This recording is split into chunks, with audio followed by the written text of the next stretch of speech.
Welcome back here at Goldberg. Today we'll be talking about my view of homeschooling, which has gotten a lot more traction recently due to the COVID nonsense. And you probably heard this saying back in the day, or even present times, if they get homeschooled, they're just not going to be properly socialized. And there's plenty of memes that kind of mock this concept because you got drag queen story hour, you've got, all the other niceties that you're this gender, you got this privilege. So does it really matter? Besides, the World Economic Forum released that video prognosticating about a time when we're all going to be working from home permanently and doing distance learning classes. So I'm not entirely certain, the magnitude that surrounds the socialization. On top of that, people are interacting increasingly over text.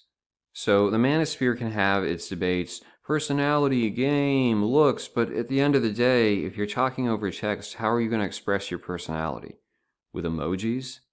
I hate to think which emoji I would be. In any case, what are your options in the United States? Because when we get to, you are in Germany, for instance, it's very difficult to homeschool from what I've gathered. So location context is important. Placing your kids in public schools, as far as I'm concerned, is tantamount to child abuse. Yeah, there are some superior districts available, but that's largely due to the fact that you've got enough rich people and they're sticking their children in extracurriculars with tutors and whatnot to where the academic results might be, in an elevated plane. But that doesn't mean you've got any less exposure to the same garbage that the public schools are known for.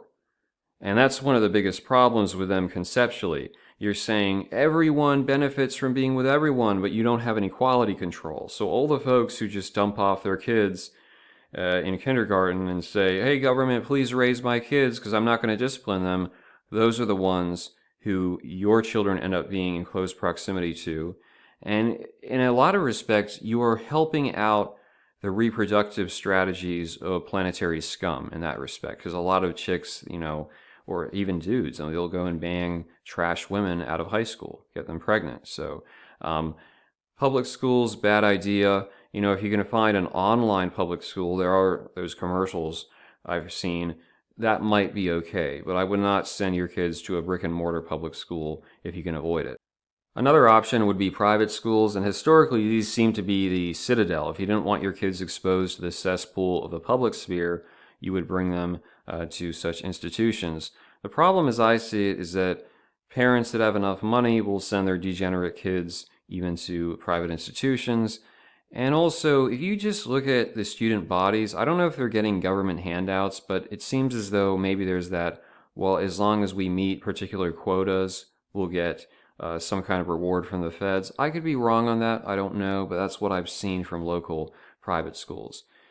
In any case, you have to ask the question, is it worth paying all this money, providing that your children are not getting a scholarship, just to prep them such that they can go to maybe Harvard or Columbia, but in 10 or 20 years, will it even be worthwhile to go to those schools? Or should you be shooting for University of Beijing or wherever else everyone's going to be fixated? Now, there is a bit of a scheme some people can, find their way into, and that is, if the school is owned by a church and it's structured in such a way for tax purposes, the money you pay in tuition can actually be written off. I don't know how it's legal, but I have seen that happen. And in that case, it might be worthwhile, but otherwise you're going to have to make a lot of money. We're talking about probably, $300-400 to justify spending $40,000 a year in tuition. And yes, many of them are that expensive just for a private academy. If you're thinking about homeschooling, it's crucial to recognize the importance of being available. If you're a truck driver or you're traveling on business, probably not a great idea because your kids are never going to see you, and especially as a male, you need to be present in their lives. It's the whole principle that if your kids consider you to be a close confidant, they're less likely to turn towards their, peers for advice or make just bad choices. So that's something to definitely keep in mind. These guys, well, yeah, I just want to come home and eat a bologna sandwich and watch football. Well, you're probably not going to do well at homeschooling. It's just not highly advisable because you are going to be a teacher, right? So it's not enough to say, I'm just making the paychecks and then outsource it to your wife, as it usually occurs. You need to be playing an active role in some of the instruction at least. Any effective homeschooling program is not just going to have the academics, but also extracurriculars, whether they be sports, field trips, travel, picking up some understanding of a trade, agriculture. You've got all this extra time. You're not in a correctional institution for 8 hours a day, so don't just treat it as class at home. It's that entire experiential aspect to a person's life that I think is very important. So if you're able to do that as a parent, fantastic. If you just want to say, you do your classes in the room and be quiet, I don't really view that as so far superior to just being in a schools, although, yeah, less likely you get exposed to degeneracy. But, they can still find it on the phone if you leave them to their own devices, if you know what I mean. As far as some curriculums that are decent, you've got the Ron Paul program, which of course was developed by Tom Woods. That's a consideration. It's going to have a bit of a libertarian bias, but if you're talking about classical education, not a terrible option. I've seen good reviews from it. And you also have Keystone National Academy, which gives you accredited high school diplomas. And whether you really need them to be accredited, there is some value in the professional sphere. Of course, you could always just study for a GED towards the end of the high school period.